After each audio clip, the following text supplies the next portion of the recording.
There are the two runoff races in Georgia and the issue of who's going to be vice president and serve as the tiebreaker in a split chamber. Yeah, and joining us now to weigh in on the significance of a GOP-controlled Senate is Republican Kentucky Senator Rand Paul. Thank you so much for taking the time with us. We appreciate it.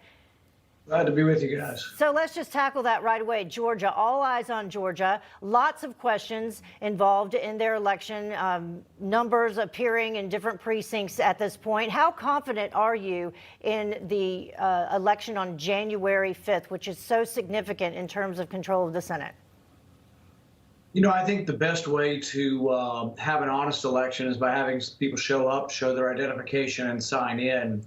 Historically, that's the way most elections were. You know, we had maybe 1% absentee for extraordinary circumstances, but now we have millions of absentee ballots. And so I think we've really got to get it straight. I've been told, I haven't checked and verified this, but I've been told that everybody that voted absentee last time is automatically going to be sent a ballot in Georgia.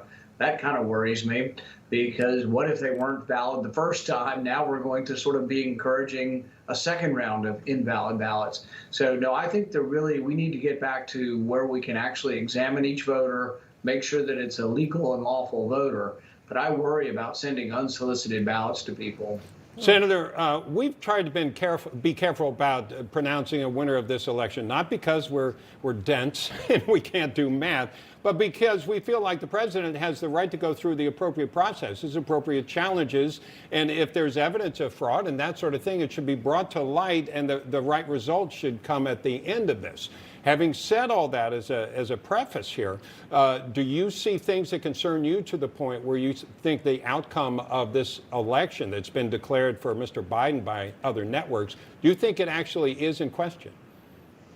You know, I see and hear the same news that everybody else does, and I'm not privy to any special information, but I'm concerned. You know, a poll recently said 7 in 10 Republicans question the legitimacy of the election. Well, I'm one of those. I'm not positive that it is without fraud and that there wasn't enough fraud. But the way I would figure this out is it's hard to go through 2 million ballots in Fulton County and determine their, accuracy. You can recount them, but that doesn't really determine whether they were valid voters.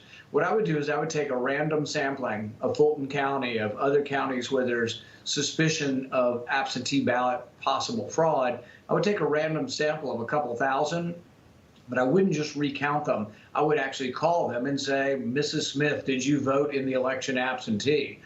So there are ways of checking whether the votes are valid. I would check the postmarks to make sure they were received on time, and I would check the signatures as well. Mm-hmm. So if you did that for 2,000 and you didn't find very many, let's say you found 5 out of 2,000 were bad, it's probably not enough to overturn the election. But if you found 80 or 100 bad ballots out of 2,000, then you've got a real problem. When you multiply that out to 2 million, now you've got a real problem. But I think we could figure this out. But because people seem to be resisting this, and CNN and all these other networks seem to say, why are we looking at this? It makes me worry even more that we're not looking at this. So yes, the president should get his day in court, absolutely. But then that's my question, Senator Paul. If you see that there is an issue, say that you do come to the conclusion, as you were just saying, that there is a problem with these mail-in ballots, then how do you ultimately resolve it, though? Do you just have a whole nother election? Do you just throw out all of the votes? How do you do that?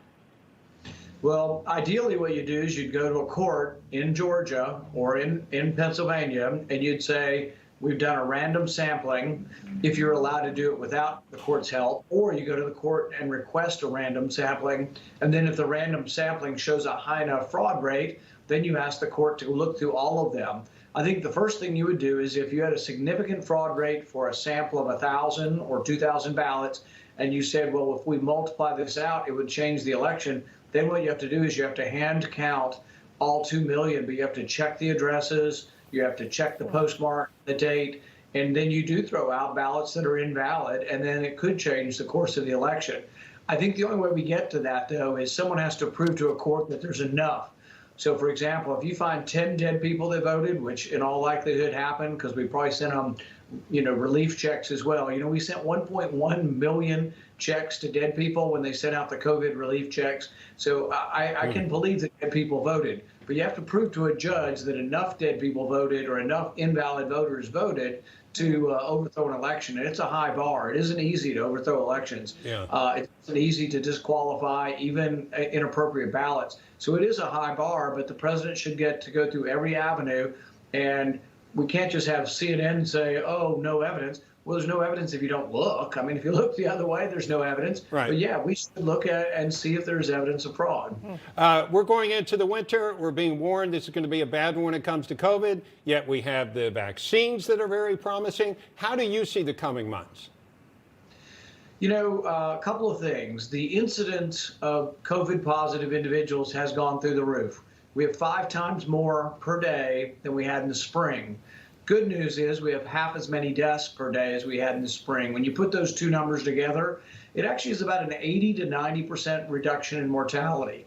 Doesn't make it benign. People still are dying, and we're unfortunately losing over 1,000 people a day. So it is a problem. But I've been an outspoken person on the public front to say the masks aren't working, social distancing's not working. What is my proof?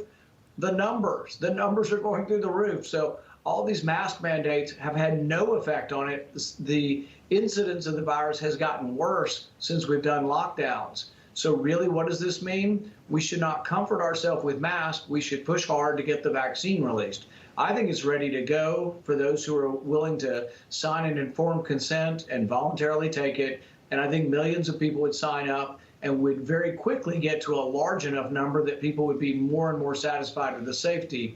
But I would let people voluntarily start taking it. Those are the high-risk people. But I would get it out there. I wouldn't wait. Fauci's talking about April. I think that's a terrible idea. He's going to keep us masked till the end of time, which does very little, if anything, to change the course of this.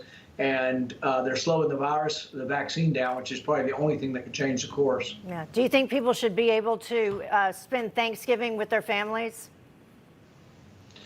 I think that if you live in a free society, each individual assesses their own risks and makes their decisions. Yeah. So it depends on the age of your family. It depends on where everybody in the family's been for the last couple of weeks. It depends on your acceptance of risk or unwillingness to accept risk. So every family is different and should make this decision. If you're 32 years old and your kids are 5, and you're going to meet your 52-year-old parents, it's different than if you're my age and you're going to visit your mid-80s parents. Yeah. But it also is up to the parents as well. Frankly, if I probably will visit my parents for Christmas, I will ask them their comfort because they're the ones that have the higher risk. I did want to ask you, how is your dad? We're out of time, but how is your dad? He's doing great. He had an impending stroke and was given medication at the hospital to reverse it, and it reversed all of his symptoms. So we're very thankful that he's doing very well. And you look great as well. Senator, thank Great you for news. being with us. We appreciate your insight on all of the things we talked about. Thank you so much. Newsmax TV is now America's fastest growing cable news channel. We give you the real news you need. So subscribe to our YouTube channel and give us a thumbs up. If you like this video, share it with your friends.